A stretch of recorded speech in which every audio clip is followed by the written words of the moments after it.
Good afternoon, Malcolm. Good afternoon, Rumbi, and good afternoon to your viewers and listeners. Good to be here.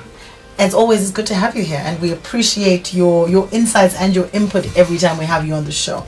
So without further ado, Doc, we look at the issue of corruption in Zimbabwe. It has been very topical. It has been the source of many campaigns to say that we're trying to clean things up, we're trying to get ourselves back to winning ways, but we still find ourselves tackling this monster, tackling this scourge of corruption.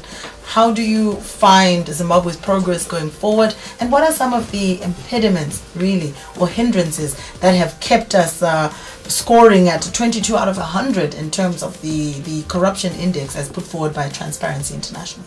Yeah. First and foremost, I think what we need to outline and understand is we don't have a corruption gene, which makes it that it is part of our gene makeup. And the reason I say that is that in 1998 we were ranked number 43 on the corruption index. We are now sitting, as of last year, 2017, we haven't done the 2018 ones.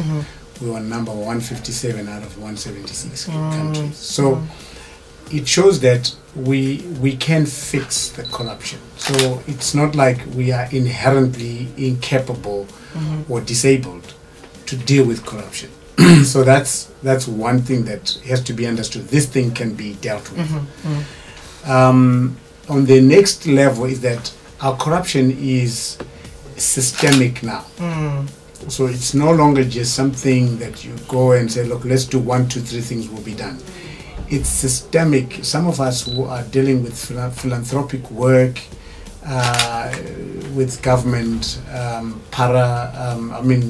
SOEs and parastatals, you will find that it's so endemic that it needs to be dealt with. And the only way you deal with this, it must be dealt with from the top. Thank you for staying tuned to AMH Conversations. My name is Rumbi here with Dr. Shingi Munyeza, talking about tackling the scourge of corruption in Zimbabwe. So before we went for the short commercial break, I come back to you, Doc.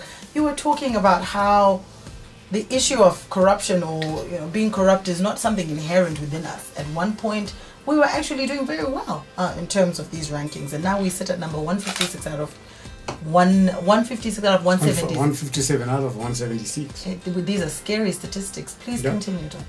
Yeah, and I think that is where the struggle begins. So it's now systemic, and it is now being part of a culture of doing things.